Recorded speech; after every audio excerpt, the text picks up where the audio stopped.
Welcome everybody to another Issam Faris Public Policy Institute lecture. This is a field that we're slowly moving into.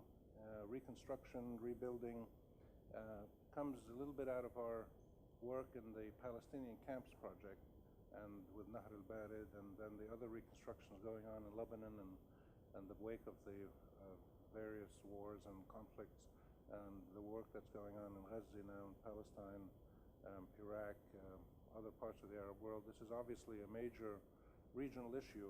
Unfortunately, Reconstruction has become a chronic structural part of life in the Arab world. And like most things in the Arab world, it tends to get politicized. And like most things in the Arab world that get politicized, they tend to be often driven by international agendas and not often balanced by native indigenous agendas. So one of the things that we hope to do over the coming years is to do more research on this issue, hold meetings, seminars, lectures, and to try to really study this issue from all of its different dimensions. And we're pleased to have speaking tonight Dr. Husam Zomlot. Husam is now spending a year at the Belfer Center at the Kennedy School at Harvard University. Before that, he was at the Middle East Center at Harvard for a year. Before that, he was the PLO representative in London for some time, and before that, he worked in Palestine with the United Nations. He has a PhD in economics from the University of London and has experience in political work, conflict resolution, peace building, post-conflict reconstruction, and is now looking at the Gaza and Lebanon reconstruction situations with a view to writing some scholarly articles. So we're very pleased to have him with us tonight. He will speak for about half an hour or so, and then we can have an open discussion. So please join me in welcoming Husam Zomlot.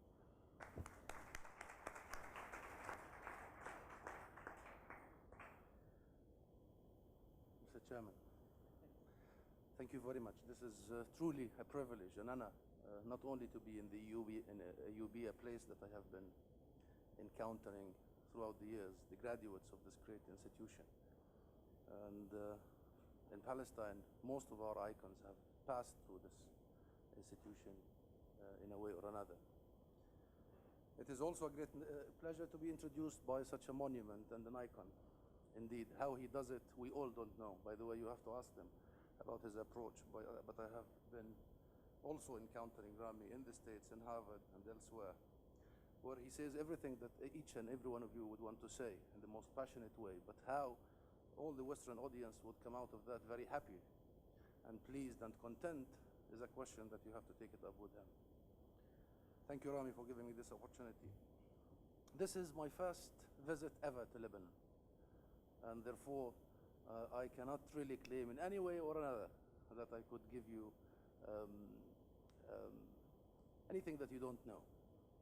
And I have been fascinated so far by what I have seen. Only in the last 4 or 3 days, I have come to know the contradictions of this place that has produced the greatness and the uniqueness of this place. I took a taxi from the airport and I asked him to drive me all the way to Sabra and Shatila. That was my first encounter in Beirut.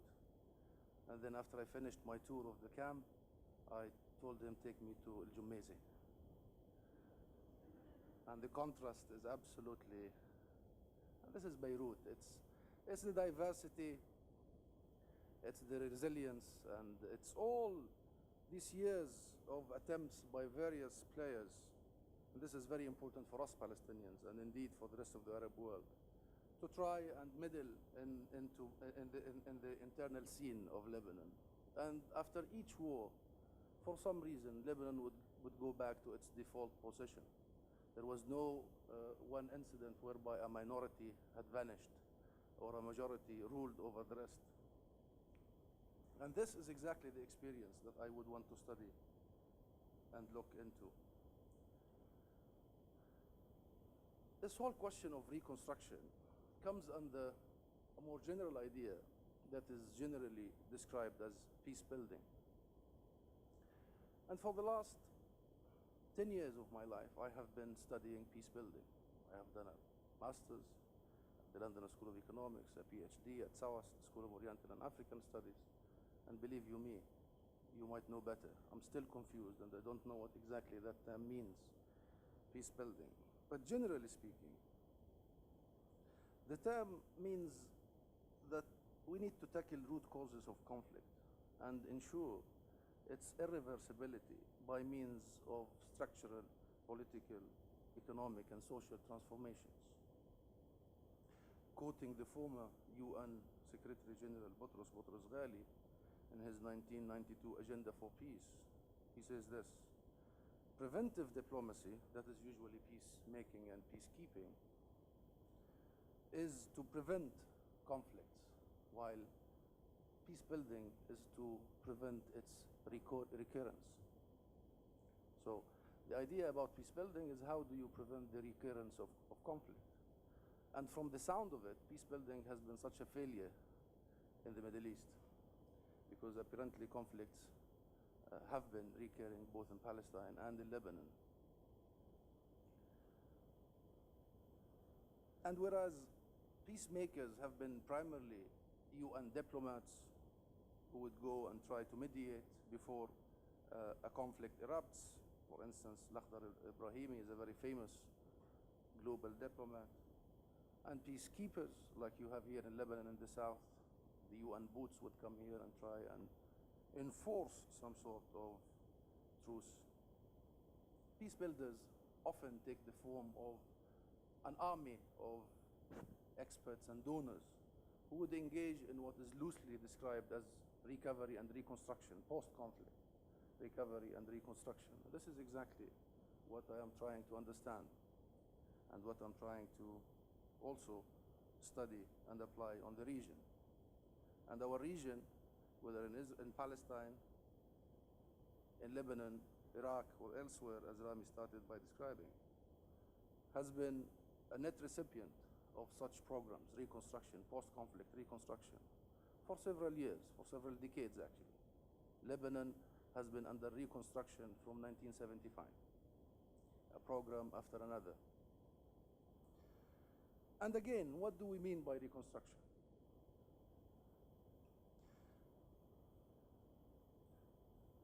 If you study the experience of several hotspots in the world, you would generally follow a trend that would entail a triple transitions when it comes to reconstruction.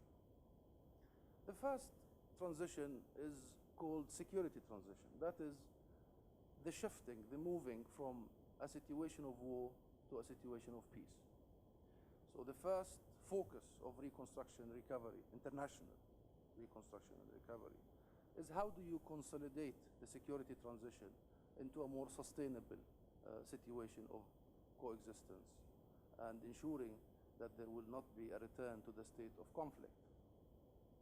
Once that is ensured and established, then the second phase would be focusing on what is called democratic transition. That is, in the country that is receiving the reconstruction and recovery efforts, we would focus into trying to change what is often an authoritarian regime to a more participatory form of governance. And then once that is established, once the security framework and the political framework is in place, then the international community would, in general terms, engage itself in a socio-economic transition. And socio-economic transition is usually the transformation of the economy from that of being controlled to a market economy, a growth-oriented economy, and dealing with issues of poverty, etc., etc. This is, generally speaking, the framework that you can trace in several areas, like in Africa, Asia, and elsewhere. Now, in our region, again, we have been one of the most recipients of such programs. And our area is so distinct, not only, by the way, the Arab world has 10% of the world's population and 50% of world's conflicts in the last 50 years. And therefore, we have been disproportionately receiving more attention vis-a-vis reconstruction and recovery. And the motivation of reconstruction varies. Some would be genuinely involved to try and bring about some sort of structural changes to the situation that has ignited or started conflict. But in our area, much of this genuine effort has been misguided and misled by extreme weak assumptions about the situation, whether at the political level. They come with a set of assumptions, political assumptions, economic assumptions, and I shall try and go through some of these assumptions during the Oslo peace process. Others would be motivated by the fact that money would buy them a place in what is generally called in our field low politics as opposed to high politics. Meaning, in Palestine, high politics is almost solely controlled by the United States and Israel. And therefore, for a country like Japan, for instance, paying and contributing would ensure its place around the peacemaking table, which might not be secured otherwise. Other motivations, like some Arab countries, like the United States, would be to empower certain political actors or disempower other political actors. For instance, like now the situation in Gaza, where much talk is happening about how to avoid using money or reconstruction to consolidate Hamas. Regardless of all these motivations, the outcome, the impact of reconstruction has been phenomenal in our area, has been absolutely transformational and, alas, negatively so. In Palestine, during the Oslo peace process, reconstruction has really created what we are now suffering from in terms of a chronicle state of dependency, aid dependency, whereby you have 160,000 public employees who are almost the only source of income in Palestine.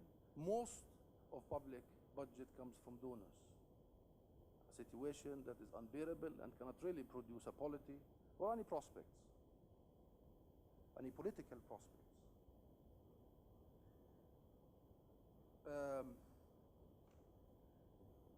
And this reconstruction money that has gone throughout the 90s, and we're talking about billions of dollars, between 1994 and 2000 only, in these 5 years, there was $6 billion dispersed in the West Bank and Gaza. Not only that money would point towards dependency, but it restructured the society and the economy as it did in Gaza and the West Bank, whereby the traditional classes and elites who could and have the potential of generating some sort of development are pushed and crowded back, and new elites who are much more security oriented in terms of their formation process is unable to produce such a very important process. So elite formation has been happening in Palestine because of this, whereby now we are harvesting, whereby now I think we are suffering exactly from the lack of a middle class, a lack of private economic activities, a lack of anything that could be the engine or the motto of development. And again, as for instance, UNRWA now in Gaza feeds 1 million refugees. That is the total number of refugees in Gaza, directly, every day. The UNFP, the United Nations Food Program, feeds 365,000. That is the rest of Gazans, who are not refugees, who are the muwatinin. Gaza, 50 years ago, had train tracks that connects it to this country and all the way to Egypt. Gaza in the 50s was a main producer for citrus and name it. Gaza was a regional hub 50 years ago. So not only, as many would be arguing, that Gaza has been sent back 50 years, no. This situation that Gaza is living now is and incomparable to any other stage, any other period in the history of Gaza or the West Bank for that matter. unprecedented. This is partly the result of misguided international assistance that is based on an extreme faulty or a faulty set of assumptions. And if we claim to be experts, what do experts like to do? They like to compare and they like to use templates. You know, experts are really lazy, and I'm sure many of you have encountered. And how can we compare Gaza or Palestine to any other experience in the world? We can't. There is no other place, and I have tried to study the history of conflict, whereby it took the sole superpower in our time, it's the United States, to push Israel to allow for one shipment of macaroni, pasta, to get into Gaza. And where you can find an experience whereby actually much of the international efforts right now are focused on how do you stop tunnel smuggling without even engaging in the issue of blockade that has produced this in the first place. And where else you will find a situation where people are expected to be hit, but they are not allowed to flee the conflict zone. It didn't happen before. In every and each situation where there is armed conflict, civilians are allowed.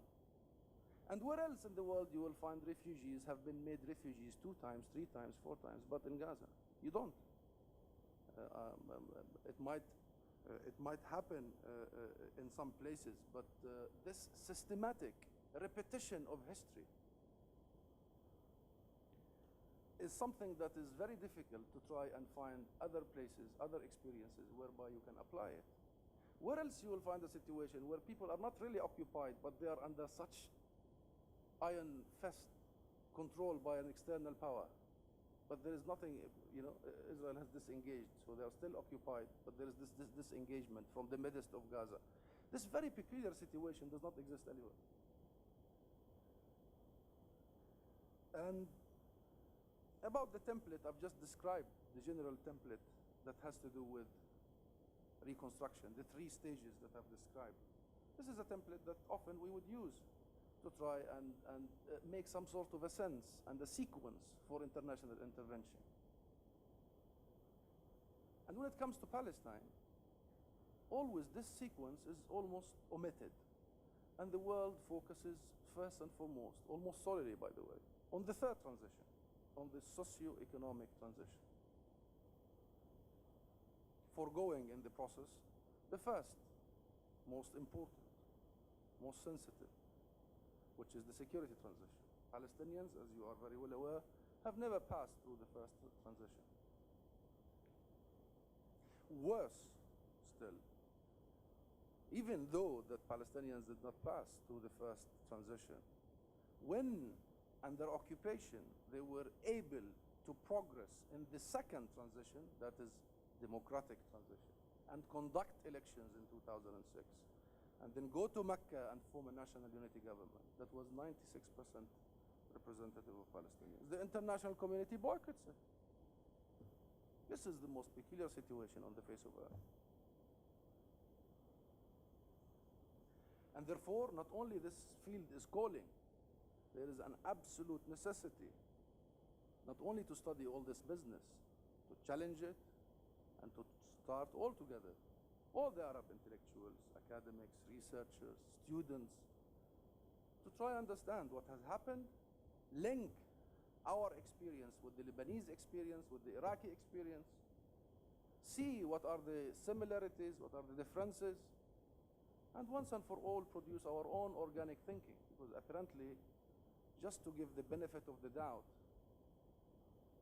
the international community, the West, is unable so far to understand the dynamics of the region.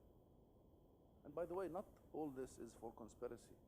Believe you me, I was working for the UN for several years. I've lived in the West for several years as well. I've worked as, as somebody who represents the international community and as somebody who represents the national sort of diplomatic.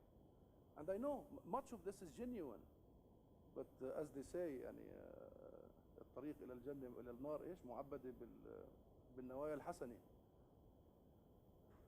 Huh? The road to hell is paved with good intentions. Let me very quickly, I was warned that I should speak for 30 minutes. Let's turn to Gaza.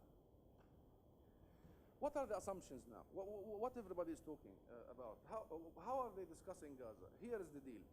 Everybody is saying that for Gaza reconstruction to happen and to be successful and to be efficient and to produce the results that are desired, there are two prerequisites.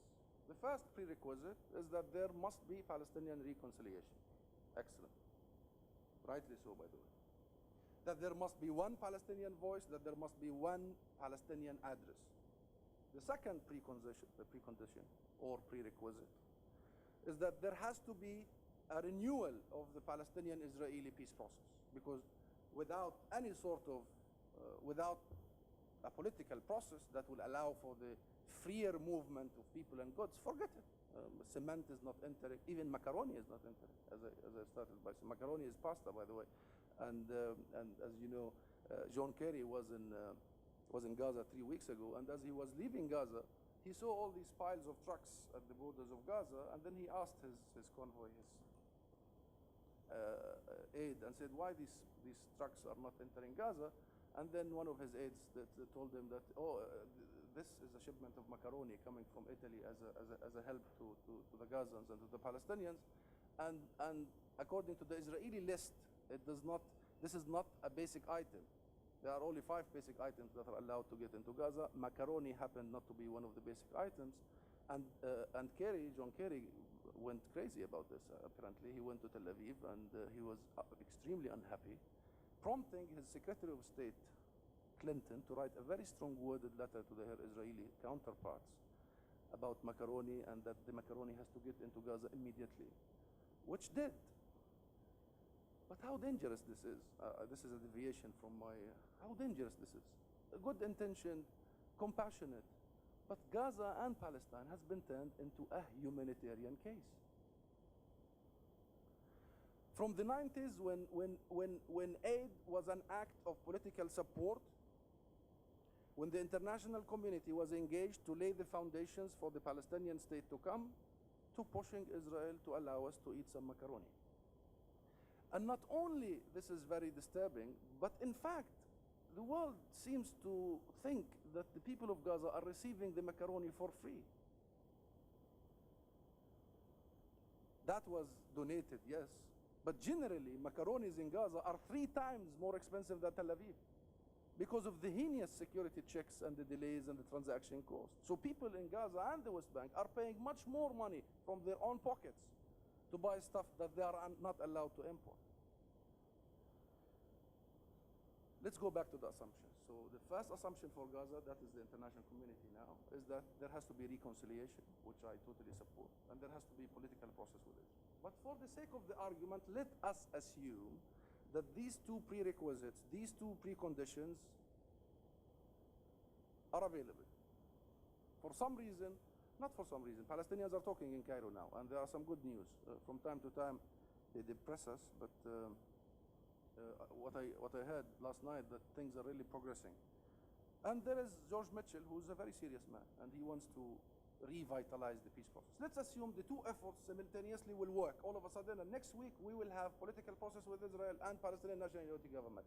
Will this ensure a sufficient, efficient reconstruction efforts in Gaza? No. And no with a capital N. Because it was the existence and the presence of the political process during Oslo that allowed for the construction of the regime, the closure regime that we are now about to try and mitigate its negative effects.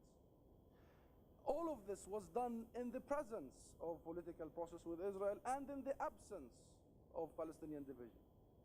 From 1995 up until 2000, the Palestinian economy has been reduced by this regime that was set up during the political peace process. Has been reduced to just quoting Iyad al-Sarraj, a Gazan who leads Gaza mental health program. Sorry, Raji Surani, not Iyad al-Sarraj. Human rights. Quoting him, a bunch of beggars, and they don't like this. This is not exactly the situation that they would describe themselves. So, no. The enemy, the obstacle, the hurdle is not the lack of a political process, nor it is the lack of Palestinian consensus, even though we would all want that to happen yesterday before tomorrow, before today. The obstacle, the hurdle, the real checkpoint, if you may, is this unchanging set of policies that Israel has been adopting and adopted and implementing for more than 40 years, that aims to reduce the Palestinian society from a vibrant society with legitimate political aspirations to a humanitarian case, and from a project of economic prosperity and development to a charity. Many people were wondering about all these heinous security measures, the matrix of control, quoting the Israeli professor, I forgot his name now, I'll remember it later, has been there exactly at the advent of the Oslo peace process. Just when Oslo started, this whole matrix of control, this whole regime of movement restriction started being constructed. In the process, unfortunately, international assistance in the form of reconstruction and recovery has been reconstructing not Palestine but occupation. Has been reconstructing not Palestine but occupation, because without all these billions of dollars, the bill on Israel would have been unbearable. It has allowed for a less costly occupation, for an occupation that could sustain itself. Unintended, and I mean it, unintended. How did this came about? Let's look at the Oslo period. And by the way, between 1993 and 1996, only in these 2 years, it was a report that I contributed to on behalf of the UN. We reported 36% decline in Palestinian per capita income, only in these years, just because of the result, despite the billions of dollars, just because of the effects of the regime, the closure regime. This came about because I believe there is the issue of political will, absolutely. But it goes beyond that. The world has proven time and time again that when it comes to Israel, they are unable to garner the sufficient political will to deal with Israel, or even to comprehend enforcing anything on Israel. That is correct. But this does not justify everything. It does not justify this heavy involvement by the international community. Otherwise, it would have been a very cynical approach, whose futility is very obvious from the very beginning. No, it wasn't a cynical approach. Because here is the set of political and economic assumptions. The first political assumption is that this two-state solution is in the very strategic interest of Israel. Therefore, opposition will only come from Palestinians. Hence, the international community will build this extensive, generous program to ensure that Palestinians will comply. And Israel was absolutely left free simply because everybody almost assumed that it was such a good deal for Israel to follow the Oslo Accord. The Oslo Accord was really been seen by many Palestinians, by even our friends, to be not the very best agreement we could have achieved. So imbalanced, so reflective of the might and the dominant party, lacking any legal, etc., etc. You know the Oslo peace process. This is not our field here. But even that was not implemented because of the wrong assumption. This is the first assumption. This is the first political assumption. Therefore, the international peace-building reconstruction program has established what I could, as in economics, we have this approach where we drill to see the preferences of whoever is engaged. And if you drill down, up, down, you would find that donors have established a system during the Oslo peace process, up until today, by the way, whereby their program is solely focused on Palestinians, and they have established for that matter an internal carrot and an external carrot, an internal stick and an external stick, all for Palestinians. The internal carrot for Palestinians is this loose earmarked aid. that would come to the Palestinian Authority in abundance, by the way, and will be used for public employment, will be used for buying off some political loyalties, will. And it has been coming, and it should continue coming so far. That is the internal current. The external current is integration with Israel. So this whole process and our involvement would lead to Palestinian economy being integrated with the more developed, more advanced Israeli economy. And that's why if you review all international, the World Bank, IMF, the United Nations, the researchers, independent, the Europeans, name it, integration, exporting cheap Palestinian laborers to the Israeli markets was the core upon which the Oslo process premised. Sticks were also used against Palestinians. The internal stick was the support, unprecedented support in proportionate terms, to establish a very strong security apparatus in Palestine. That is the internal stick, because opposition was only expected to come from Palestinians. That is the internal stick. The external stick was that if you Palestinians do not follow this process, you will certainly exit history, because there is no other offer on the table. This is the only game in town.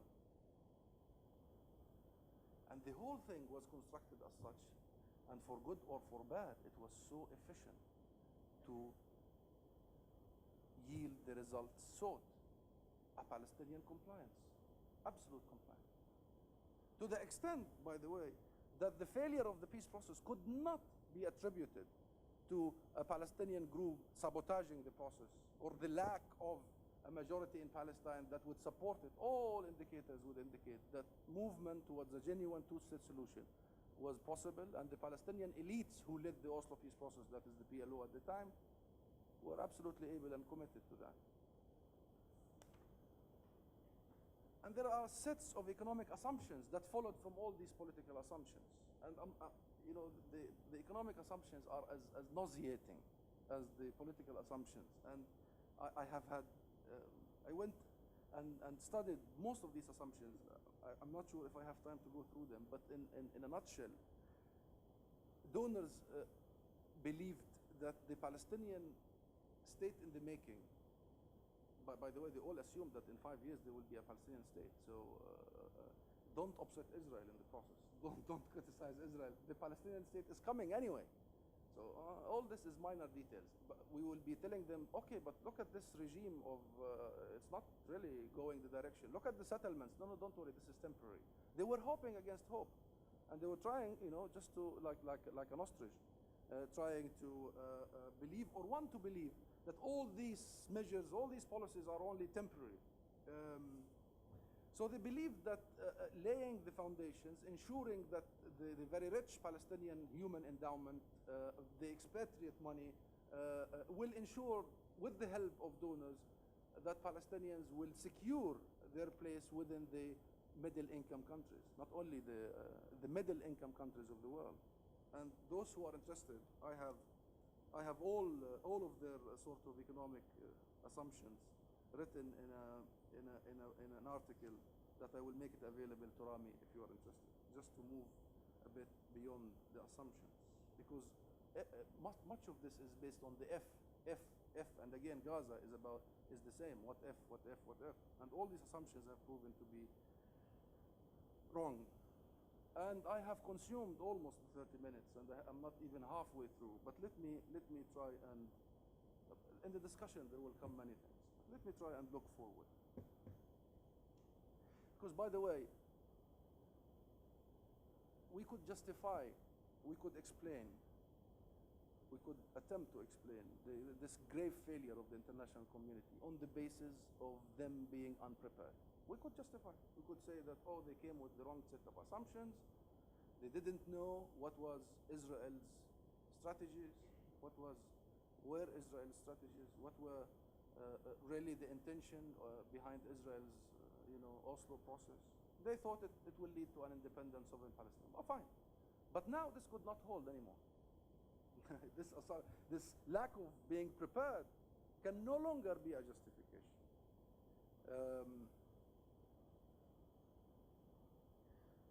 So what am I saying? Am I saying that the world should go home and should not pay a penny? I wish I can say that.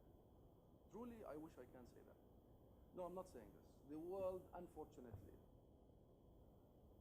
would have to continue footing the bill. Because as we speak, the situation in Gaza is unimaginable. It's simply unimaginable. People are still, and Pablo knows better, people are still without shelter.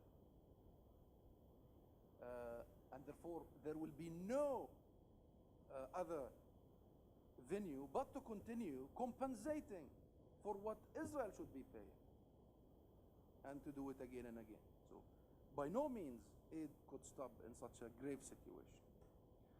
Can this utter destruction in Gaza be turned into an opportunity, a historic opportunity? Yes, indeed, it can. This is not optional, by the way. It is not optional. The situation in Gaza now, not only it is unacceptable at the human and political and security level, it's a curse that will come back to haunt all of us. All of us. How will I measure, as somebody who claimed to be an expert, how will I measure the cost of decomposing a society?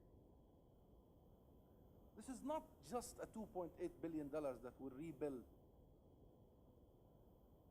some homes and infrastructure that were destroyed. This is the easiest part. But how would I measure the future, the influence, the cost of what happened on the future of any child in Gaza? So it is not optional. What is optional, however, is once and for all try and challenge this prevailing discourse, all these assumptions, and try and engage and offer some new paradigm. There needs to be a paradigm shift. And the paradigm shift needs to answer these questions or engage with these items. Think about these points. The first, this is not a post-conflict zone. It isn't. All reconstruction assumes or goes to reconstruction. This isn't a reconstruction. You know what? This is not a conflict zone to start with. Conflict happens between two almost equal parties. This is a situation whereby you have a dominant party that is aiming and being successful so far over replacing the entire nation. Number two, you can't establish an international recovery and reconstruction under the peace building and security is your end game. You can't. Why only in Lebanon or in Palestine security is our utmost target? This isn't an end game. Security is only a framework whereby your end game is people's well-being. The world has to stop looking at this region from a security perspective. The second thing, who on earth convinced the international community that economic advance is the precondition for political progress? Naam. It's not. It didn't happen before.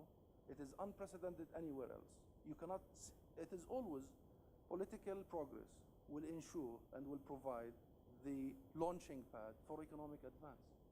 The logic in Palestine, and I can see and trace much of this logic in Lebanon, is that somehow, if you put some money in the pockets of people, then they will forgo their political issues and the security situation will improve. We need to think about that. And we need to think, and this is again Gaza, about this behavior thing. The world comes to us and says that if you behave in a certain manner, if you build the right institutions, if you establish prudent public policy, your political rights will follow. I haven't heard this elsewhere. You better behave. When Gaza was evacuated in 2005, you heard all the Israelis and some of the international actors saying, this is a great example, a great opportunity for Gazans, for Palestinians to prove that they are worthy a state. You know what? This sounds absolutely out of this world, but it happens. So our political rights are conditioned upon our behavior. And who sets the behavior? What are the standards? It is influenced, it is inspired, it is formed by one thing: Israel's security-first approach. And there's no time to go through the security-first approach, security-first route. But we better behave according to that standard. We need to think about that collectively. Another thing we need to think about is the West Bank and Gaza being models to each other. Once Gaza has to be a model for the West Bank after 2005, and now the West Bank has to be model for Gaza after 2007. Dealing with one entity, one geographical, political entity, according to all international, by somehow as two separated, segregated areas whereby one would have to influence the other. These are two geographical locations that has been separated by Israel by force since 1991. They are political and economic mirrors for each other. They are mirrors for each other. And in fact, history would support the argument that Gaza has always pulled the West Bank, whether politically, economically, from the first Intifada, before that to the establishment of the national movement. Yasser Arafat came from Gaza, Abu Iyad came from Gaza, Abu Jihad came from Gaza. Then to the first Intifada started in Gaza. Then Hamas, Ahmed Yassin started in Gaza.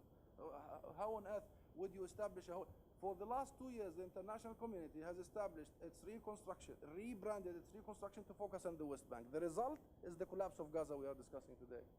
This is not only immoral, it's cruel.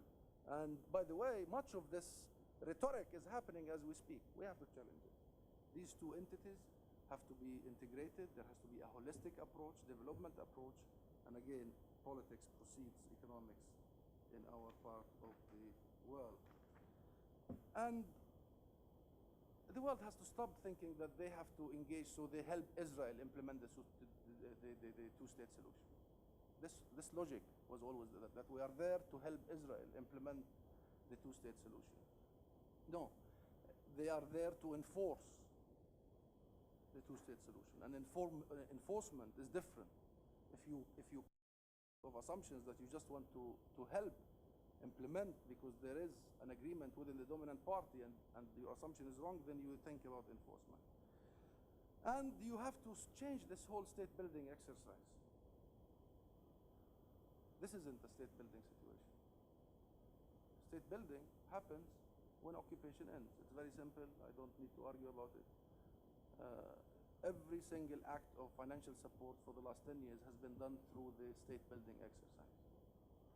And by the way, the take when you shift from state building to helping Palestinians end the occupation will be so transformational, because then this does not preclude you focusing on institutions. No, you build institutions. Of course, Palestinians need institutions. But then your entry point will be different. Instead of you focusing so solely on issues of transparency, which are important, you would focus on issues of resilience, for instance, for people who are under such relentless campaigns. And last but not least in this list of items, of points to be raised and to think about, all of us, is that in no way we can afford that reconstruction would weaken the nucleus of a state in Palestine, and despite and regardless of our grievances about political representation in our part of the world. In no way reconstruction could do that, simply because there will never be any serious transformation in any country without a strong state. There are no other actor, there are no other agent. If we study the history of all conflicts, a successful transformation has happened because there was a strong state, a strong political representation, an inclusive representation. Why is it that only in our part of the world that the two states, or the state in the making, the nucleus state, the PNA, the Palestinian Authority, and here are made to be an actor in the process, only an actor? Where elsewhere, they are not an actor, they are the actor. When I went to the south of Lebanon a couple of days ago, I saw all the flags of the various countries. I was told that several Arab and European countries have their own missions, their own offices in the south and in Beirut, overseeing, implementing reconstruction. What's this fragmentation? This cannot happen, and it's happening in Palestine. It's happening in Gaza as we speak. Siding for some good reasons and bad reasons. In Palestine there is division. But if we don't have the nucleus of a state, the state in the making, the political representation of every nation, the government as our prime engine for any change, this will doom to fail. It will lead only to reinforce segregation, reinforce alienation, reinforce all the sources of conflict. And just to touch upon the political realities in Palestine, it has moved on since the 90s, big time. And what was possible in the 90s is no longer possible today. And while what I have described is so depressing in the short term, it might be rather promising in the long term. Because the international community might have to come and ask very important questions.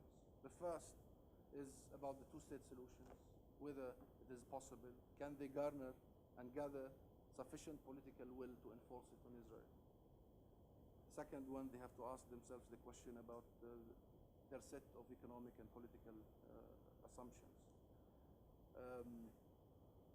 And perhaps I find some optimism in that, because I think the journey of opening this subject has started. I was in Dubai to discuss the same matter, then I flew to Cairo to discuss the same matter with an international conference, UN, and I came to Beirut, and everywhere I went, what I discussed with you today might not have been discussed only 3-4 years ago.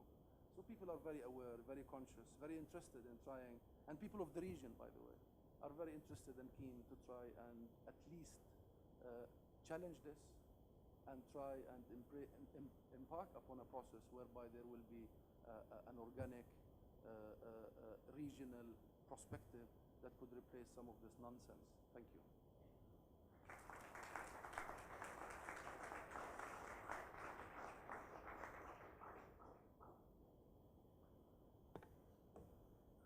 Thank you very much. Thank you, Sam. We'll open it up for questions, comments, observations.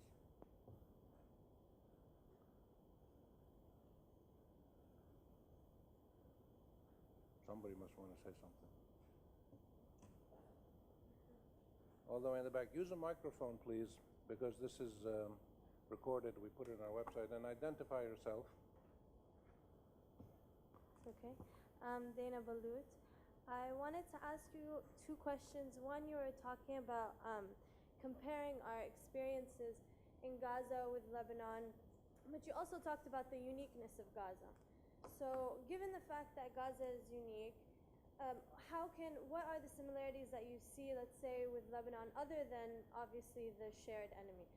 But also I wanted to ask you, if the international community is failing, which obviously you're saying it is, and it is, how do you see the role of Arab countries in improving the situation in Gaza? I mean, we are a region and we should understand each other's experiences, but to what extent is the Arab community really helping the Palestinians in Gaza, and does it really have a history of helping the Palestinians? My other question is a question about the third party.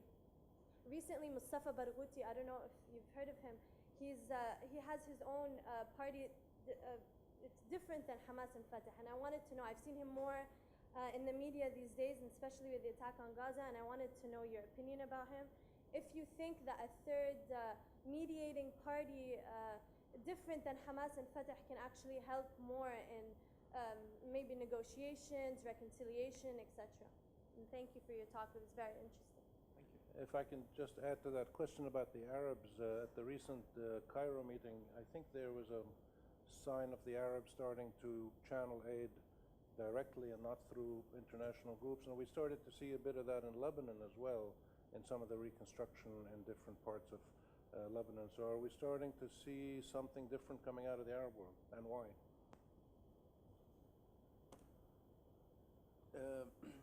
Again, you would have to really accept my apology for not being able to comment on the Lebanese situation. I am here to do that. I've just started my trip. I have had the chance and the opportunity to meet several people who have been really giving me some sort of an idea about the situation. Great help. And here I would like to thank Rami and his staff, particularly Tara, helping me really to connect with many people, great people of this country. But so far, I tell you that from my very general understanding, there are so many differences and there are so many similarities. And here are the similarities. The first similarity is that in both situations, there are a great deal of aid that is oriented to try and empower certain parties or disempower other parties. For instance, in the Gaza case, much of the aid want to or seek to disempower Hamas. So Israel has been talking about You know, any of this should not go to Hamas, and America the same, many Arab countries as well. In Lebanon, you have almost the very same experience. What is very telling in this is that and that's why studying the Lebanese experience is very important, not only for Palestinians, but for anybody who's interested in this whole business of reconstruction and peace building. Because while much of the motivation for aid and the motivation for assistance, the billions of dollars that came primarily from the Gulf, really wanted to consolidate the government, which in my opinion should be the case. And not because I agree with the government, and not because I'm not involved in the Lebanese politics, but because I structurally believe that a strong state and a strong representative government is the only solution. Political agency is important, without which the civil society is important, you need it there, but it could not be the agent of change, nor the private sector for that matter. Now, having said all the above, just from my gathering of the situation, the government distributed cash to most of people who needed reconstruction, those who suffered $30,000, $40,000. And then much or most of these people went to Wa'ad as a company and gave the cash back to Wa'ad for Wa'ad to reconstruct it. What this experience says, and Wa'ad, I was told, and I'm not 100% sure here, I was told that Wa'ad is a private company but was established by Hezbollah. So in the end, the money that came to either empower or disempower certain parties went back to the party that you didn't intend. And whether the government were not able to connect with the people, to establish some sort of community-based approach, to talk and to try and really influence, or rather, more than just giving cash. And by the way, giving cash is in a way or another just trying to get something off your shoulders. It's a responsibility, you just want to get it off your shoulder. This shouldn't happen. Government should be the engineer of social and economic and political change. This money could have allowed for ensuring the beautiful diversity of Lebanon, the source of your strength. This is diversity, but also not using money to demarcate the same segregations and reinforce the same lines of, and apparently by giving cash, you have allowed people to just exactly go back to the default position and they just rebuild exactly the destroyed as in its previous 2006 situation. And I need to study the experience much more thoroughly. I need to look at other I need to know how Wa'ad did that. Is it an issue of legitimacy? Is it an issue of being able to implement and reconstruct while individuals will not be able to, for instance, taking licenses to reconstruct? Is it an issue of accountability? Is it only political affiliations? I need to study it. But the outcome, nonetheless, has been a failure of the peace building, the money, the aid, to achieve its goal. In Gaza, number one, Hamas is watching. If this situation is happening and Hamas wants to avoid all these structures, they will do just the same. So there are so many similarities. Another similarity is almost we have a non-existent government, and there is a sort of, I wouldn't say weak government in Lebanon, but the government is not really felt in all sectors of the society. And this is another similarity. A third similarity, and you've mentioned it, we do have the one common cause of all this, or much of this. I know there is the civil war side in Lebanon, and there's the ethnical or ethnicity side of the story, but we do have it now in Gaza. But I promise you, if I understand the whole Lebanese experience much more deeply, I'll share it at one point. But I am almost certain that much of what we have suffered from, you have suffered from, in terms of international ill definitions, wrong assumptions, take into the whole situation, meddling in our business, and trying to only ensure that they have a sort of a playground to play, and this will not produce reconstruction. I think Palestine and Lebanon has a lot to learn from this, and has a lot to unify in terms of rejecting this thinking, and try and start a journey whereby you bring about some serious transformation. I mean, where else but in Lebanon? And I'm sorry to drag on this. Where else? And I was shocked, but nicely and positively, when I was driving to the south. This banner is talking, or a portrait of Ahmad Mughni, the hero and the battle, and next to it immediately the second pillar, the second is Haifa Wahbi. With all this contrast and contradiction in Lebanon, this is the source that has produced the most dignified act of resistance. This is the source that has produced the most, that made Beirut the place that publishes the most. And this is the source that Lebanon is able always to be resilient. But also, this is the source of most of the troubles. It's a double-edged sword. Now, time and time again, from 1975 till now, all these billions of dollars have failed to even desegregate one area. Just one area. It's stilling, so we have to study it, both in Palestine and here. We have to study it. We have to call a spade, and if all this money has just brought about the reinforcement of the sources of our troubles, we need to challenge it. The Arab countries, you know better. No, Palestinians have a lot to say about the role of the Arab world. A lot to say, Egypt in particular. But not to go into details of that situation, because I know you know it. The decision by the Arab countries to set up a special structure for Gaza reconstruction is good from a sense, or in a sense, and bad in another sense. It's good that they, for the first time, realize that channeling their money, putting their money through existing international mechanisms, is counterproductive to say the least. I sense that there is a source of, or a sort of de-internationalization of Arab money that is happening. They no longer want to go through the usual sort of mechanisms, which is the World Bank, IMF, etc. And if that move is backed by an Arab discourse, an Arab framework, perhaps that will also be a very good news. Where it might be very bad news, if it will reproduce the Lebanese experience in terms of all this mushrooming of offices and countries and representation and flagship, a flag here and a flag there, at the expense of the central authority. That will be bad news. It will be bad news if some Arab countries would want to play into the politics and support Fatah at the expense of Hamas or otherwise. They have to support the political entity, regardless of internal matters. Mustafa Barghouthi, I admire the guy, I like the guy. He's one of our best speakers. Whenever he has the chance and the opportunity to come to the West, I have been in London for many years, I've heard him.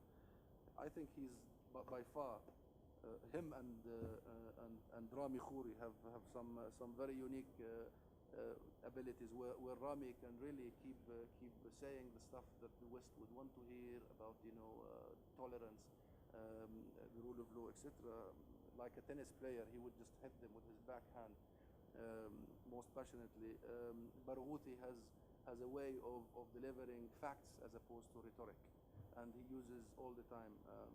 And I sound like I'm giving him an election platform here.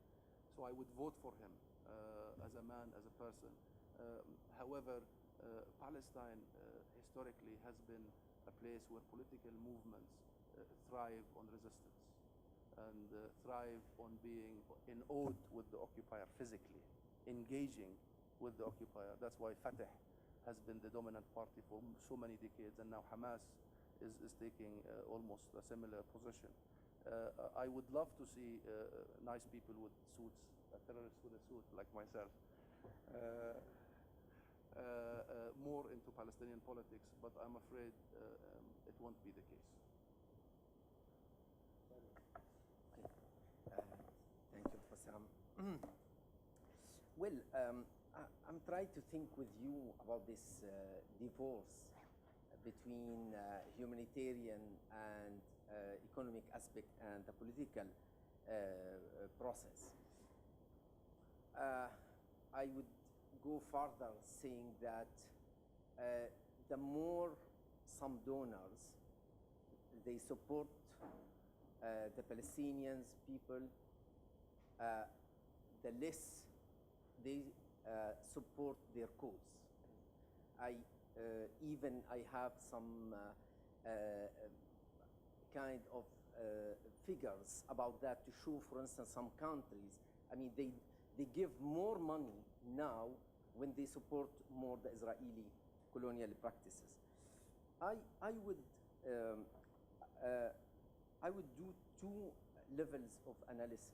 The first, maybe who will inspire me, Karl Marx, and his notion of primitive accumulation. Marx went to Algeria, looked to the tribes, fighting to gain wealth and resources. So, inspiring by him, I think war it's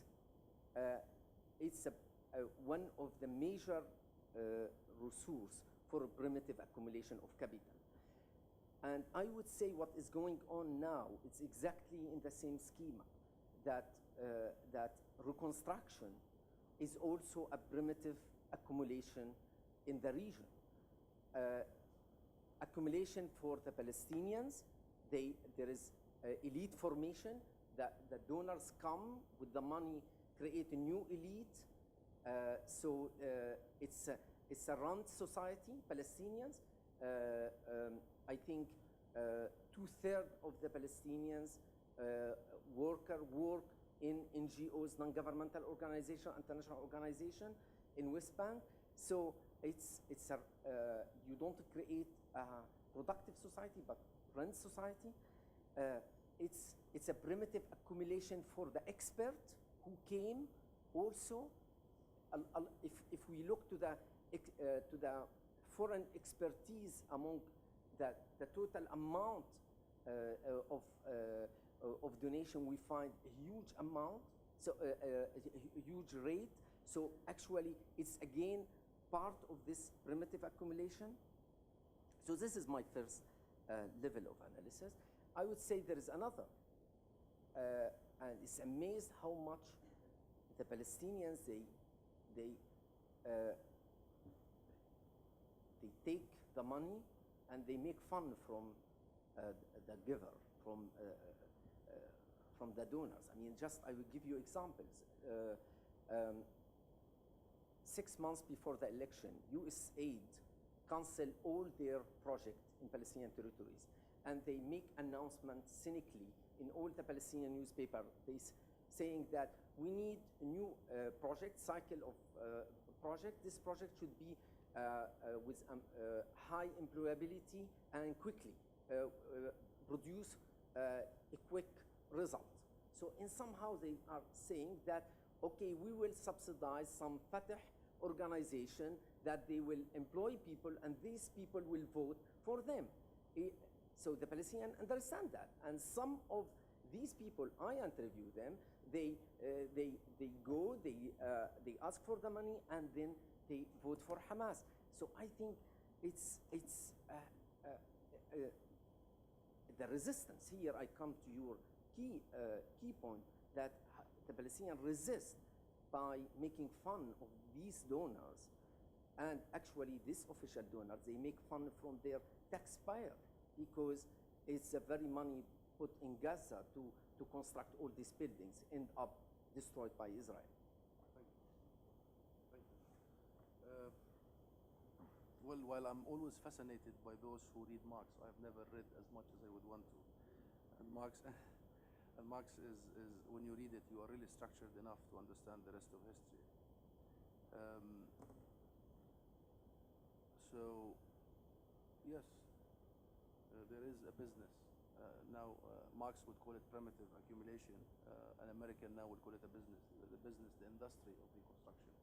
And it's like an army, like the American army in Iraq right now.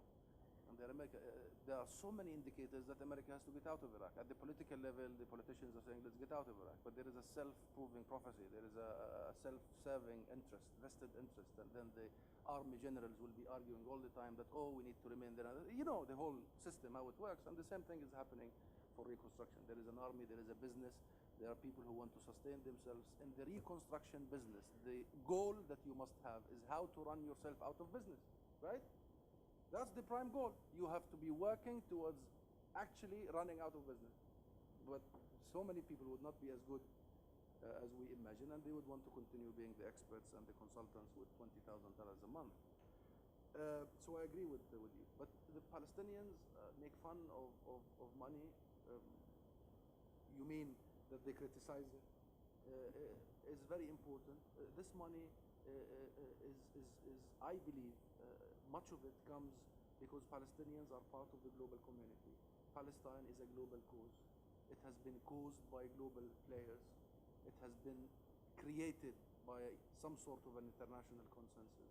And now there is an international consensus about the resolution, but the world is not able to enforce it. And as such, Palestine needs international politics rather than local politics. One of the illness of the last 15 years is the bilateralism of the Oslo peace process, whereby a global cause was left for a bilateral process to be resolved, and whereby the bilateral process was being conducted by two very unequal parties. What unequal parties? The asymmetry between the Palestinians and Israelis is extremely vast. It's unprecedented again in the history of conflicts. And therefore, this money I believe, is not something of a gift, nor it is يعني جميلة, a favor. This is rights. I think this is a Palestinian right, given the situation, the political, economic, and humanitarian situation. The question is, how would Palestinians use it? I would argue that as important as it is building institutions, enabling a Palestinian governance system that will be the core for Palestinian entity, defending Palestinian rights, it's very important to start thinking about, for instance, opening access back to the Arab world, opening access to students, Palestinian students in Arab universities, like this university and beyond. This is as important now, given the situation, as paying salaries for the Palestinian employees. It's very important to be thinking, for instance, in terms of training the trainers. We're talking about the situation where we pride ourselves only 10 years ago of having the highest PhD per capita graduates in the world. Now, in the world, by the way, this is according to UNESCO 1997. In relative terms, in absolute terms, the graduates of PhD in India would be more than Palestinians altogether. From that to a situation where our education indicators are regressing by the year, we need to focus on issues of access. We have to convince the world that their support has to be an act of political support. They need to give access to Palestinian groups, to international platforms. When we go to international organs like the International Court of Justice, this needs to be empowered, supported. There are so many venues whereby we need to convince the international community to support us, and we haven't been doing so thus far, and we should start.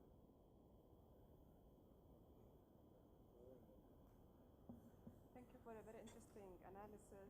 Relying on your saying that the West does not understand the dynamics in the region, and knowing that in around 30 countries in the world, more than 10% are displaced, and we're having around a quarter of refugees of the world are Palestinian, where they're living in refugee camps, living in refugee cities, and knowing that the Palestinians that are living on Palestinian territories are living under inhuman and degrading conditions, not conform to international human rights documents. We can see, if I can talk about the Lebanese case, that recovery, the donors that came from outside were really shocked by the resilience and how the population under crisis in this region can recover automatically, especially regarding psychosocial support and the aid that they're talking about that are not conform to the balance in the other part of the world. Talking about the political transition that you talked about, and knowing that having the ruling elite now in the Arab world, you think that there is a way where these donations that are coming usually as recovery, we can implement them as a prevention or pre-conflict in order to reduce this conflict in the world, to ensure a higher rule of law, better respect to human rights, and I don't know, mobilizing the people, strengthening civil society, etc. Thank you. You want the long answer or the short answer? Yes, I agree with every single word you said, word by word. It has to be pre-conflict rather than post-conflict. It has to ensure that the conflict will not happen, not to mitigate conflict. And you've mentioned refugees, and here I want to share my very personal experience. It was heartbreaking what I saw in some of the heartbreaking, unbelievable, unimaginable, unacceptable for any. If you use any standard, whether human, political, legal, for that matter, and this is the contradiction in this country. While Lebanon hosts the brains of Palestine, and I can see many here in iconic organizations, the situation of Palestinian refugees are as such, as I saw. This contradiction is exactly the contradiction of the source of the strength of this country and the source of weakness of this country. And this same plague is happening in Palestine, while we should be using the differences, political differences, ethnic differences, for empowering, for consolidating the society. It is used as a sword against us. And this contradiction is producing this. It's producing a situation whereby Palestinians are an election material, and a sort of consensus on their situation is still at large. I was inspired, I was encouraged, I was relieved by what I heard from some people around this table about the experience of Nahr al-Bared. And it's promising. It is promising because for the first time there is a framework. This is a pre-conflict framework, if you may want. This is not a post-conflict. Of course, Nahr al-Bared has been destroyed totally and utterly, and you know the story. But for the first time, the Lebanese government has declared that there will be a reconstruction process, and they are absolutely adamant to try and bring about some sort of new model. Second, there was an agreement by the PLO, and there was the PLO declaration. That has provided what I started by describing, with all the grievances that we might have, but what I have started describing, that the framework has to be political in the beginning. Once you set up the political framework, then the rest will be details. And then I was told that now there is this thriving community-based approach, where the community itself is dictating much of the game. And while reconstruction did not really happen in still, but they will start soon, if this takes root, if the community feels empowered and feels a stakeholder in this process, if all the players come to terms with the fact that their end game is how do you answer to the community, whether UNRWA, the Lebanese government or state, all the other actors, I think this might set a precedent. It might set a precedent. However, the refugee issue of Palestine is not a technical issue. It isn't a technical issue. This is a political issue par excellence, with all of its sensitivities, with all of its issues. We can easily separate between what is political and what is civil. I believe the separation is blurred. It's not made very clear. And there are some signs that this file is being opened structurally in Lebanon. I've heard it from so many people that for the first time, most Lebanese actors are trying to open this file once and for all and try to find solutions. I don't think the situation as I saw it is sustainable in the long term.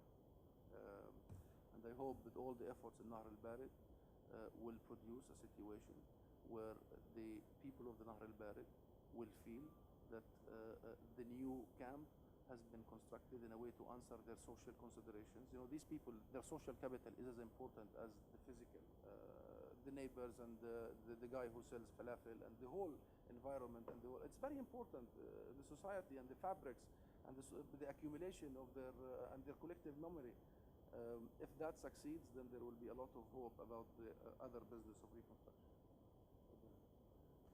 I'm Sarah Ajal Yaqeen, a student here in AUB, political science student.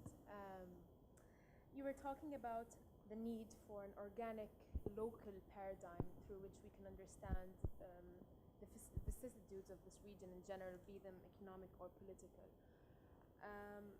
And also to counter perhaps the paradigms we ourselves use as products of predominantly Western academic institutions to analyze this region that are based on very Eurocentric experiences. What do you think of the educational crisis in this region, and how does it contribute to this problem of us, even like Arab, local, Middle Eastern experts? The lens we use to study this region is a very Eurocentric one, and for instance, and we're studying here in the American University of Beirut. We're very lucky, but what about millions of others who don't have a chance to come here and suffering from local educational institutions? And how is this contributing to the problem? You have great students here, Rami, and that's why I mentioned education just a bit ago as important as this whole reconstruction of homes. And that's why I say training Palestinians, training trainers in Palestine is as important as any other mega project. As in, this is the future, and there is nothing else. But if I would want to give 3 priorities in Palestine and perhaps in Lebanon or elsewhere, I would name them as this: education, education. Truly, truly, truly. It's education that has produced what was in Palestine a situation where we could have upheld ourselves for all these years. What was meant for us as Palestinians was horrific, absolutely horrific. And under this huge, unprecedented pressure from outside and inside, under this murderous machine for the last 60 years, we could still sustain ourselves. And I think, despite all the grievances that we all have, and despite the many mistakes we committed, Palestinians, not least in this very country, but we still hold ourselves. Our society is still at large, very vivid, very strong, and education was the core of our existence. I remember I was born in a tent in a refugee camp to the very south of Gaza, in Rafah. And I was born to a refugee family, and my family has lost all of its land and all of its livelihoods, and it was a very poor family. And it's very funny, my grandmother sold half of her gold only 1 week after they left their original village, where is Asqalan, very close to Asqalan right now, what is Israel now.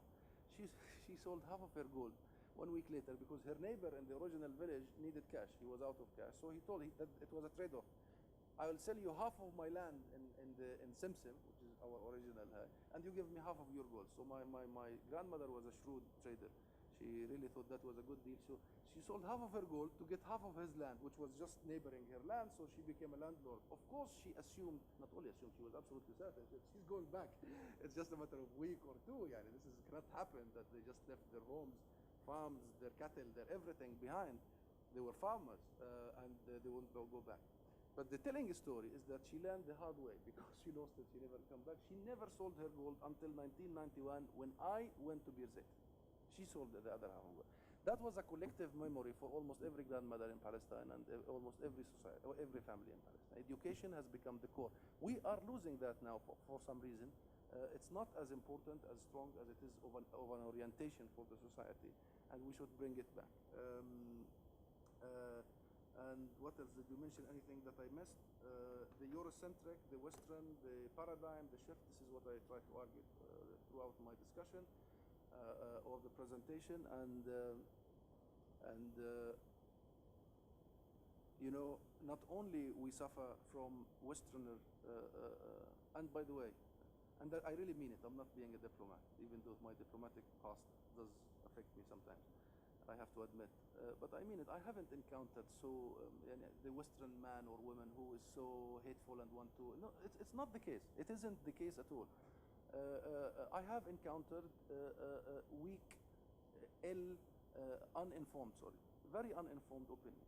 And this Orientalism that Edward Said talked about. The problem is it's not only vis-a-vis Westerners. It is also vis-a-vis Arabs. Arabs who are not only living in the West but who are living here. Because we are studying the same frameworks. We are studying the same discourse. We are using the same language. In Palestine, there is also a thriving civil society, a thriving NGO sector, aided by all these countries, Germany, name it. And then this army of very educated Palestinians are absolutely convinced that our impediment is governance, is democracy, is gender, which is important. I'm not saying it's not important, but they train them, Rami. And, it's a process. And then you become so passionate. Arguing that we have to, only if, like Bush, just a few months before he left his office, he said, I'm going to establish an international aid mechanism for Palestinians because we need to prepare Palestinians to be ready to engage with Israel at the politics. He said it in the Congress, and this is the whole logic, the whole logic of preparing us because we are not ready. Well, in fact, it's the other party who is not ready. What is the solution? The solution is going to be very long term. This Eurocentric approach has been so soaking into us, so absorbed, we absorbed the whole thing. It's going to take generations, but we have to start somewhere. Not to say we are just up against Eurocentric. No, there are some underlying particularities here. Democracy is very important. We need to adopt it, but democracy can be conducted in several ways. We have our own understanding of it. And this process can only, and by the way, I'm not the first to say this, there are so many Arab scholars. The problem is they are not becoming mainstream yet. We need to start helping them to become mainstream. Last question. Hi. Hi, Rami. Okay, quick question to Dr. Husam. I was you talked about Lebanon in precise, and then you talked about Palestine and Gaza. But what I want to touch upon is the Palestinian camps in Lebanon that are part of the two countries. They're part of Lebanon because they live in Lebanon, and they're part of Palestine. So because you said you've been there, and I've been there personally, and we know all the traumas that these people go through, my question is, by rebuilding Nahr al-Bared, and you were touching upon social and psycho conditions, don't you think you're reinforcing the idea of camps, and are you with or without camps? And the second thing that I wanted to touch upon is the Lebanese, sorry, the second thing I want to talk about is the Lebanese law, which recently there's been talk that Lebanese women can get married to foreign men and can give their nationality to the man, provided that he's not a Palestinian from Lebanon, I understand. which is quite insulting. And it's a racist law. They're saying that the human rights, they're not going to accept this because it's a racist law, because etc. So I just want you to touch a little upon that, and thank you. What a wonderful question, and Rami, please answer.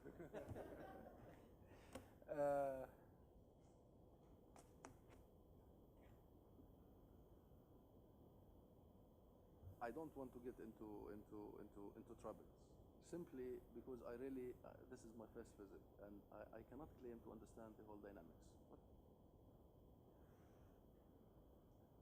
if it was up to me as a person, I wouldn't want to reproduce camps. The discussion is not between, and again, in front of the camera, I'm speaking on behalf of myself.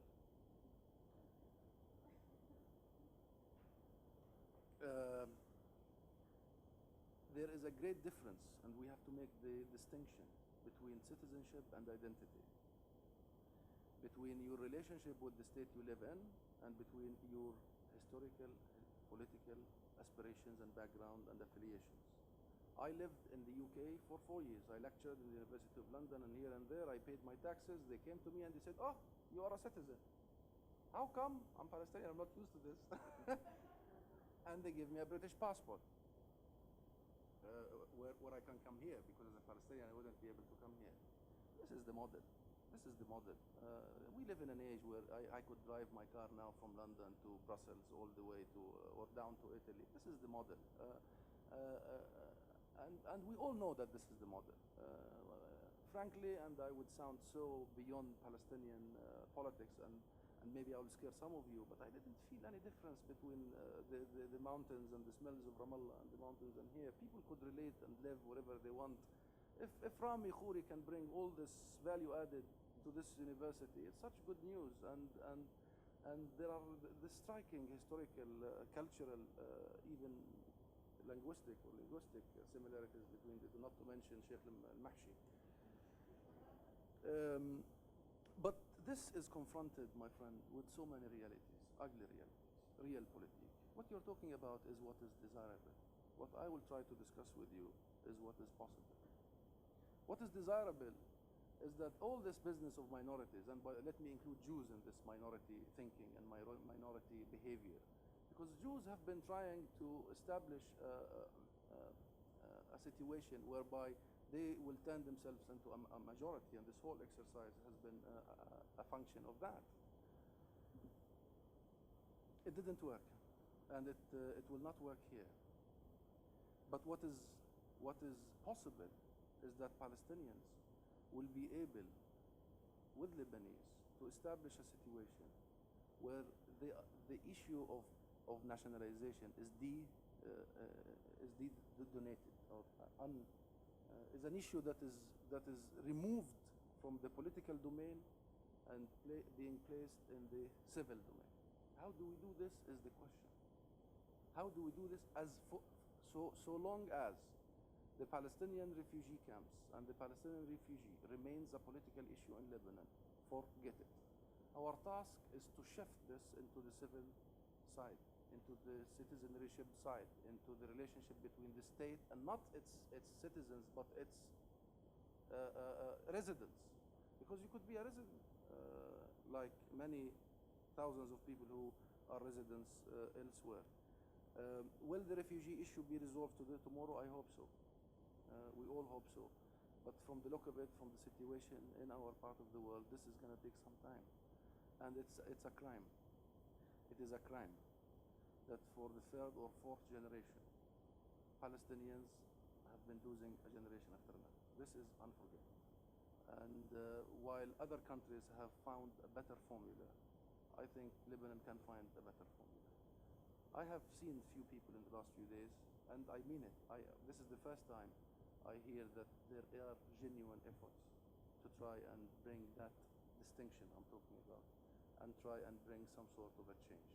When that will happen, how that will happen, you and I will be watching. But I hope it will happen, because otherwise we will be just reproducing the same for the coming 2 or 3 generations. Thank you. Thank you. We just a couple of quick announcements before we leave. We're launching a project at the Issam Faris Institute coming out of our Palestinian camps program to actually study in a systematic, scholarly way based on field research the Palestinian-Lebanese grievances. What are the real issues between Lebanese and Palestinians beyond the discrimination on one side and Tawteen on the other? We want to really get down to the real realities of what are the grievances, and therefore can there be a way to address them through serious political engagement between people on both sides. This is going to be a long-term research project that we're launching, and comes out of the work that the Lebanese-Palestinian Dialogue Committee and the UNDP and others have done around Nahr al-Bared, where they surveyed both communities, a very pioneering effort where for the first time Palestinians and Lebanese were asked, what do you think? What do you want? What are you worried about?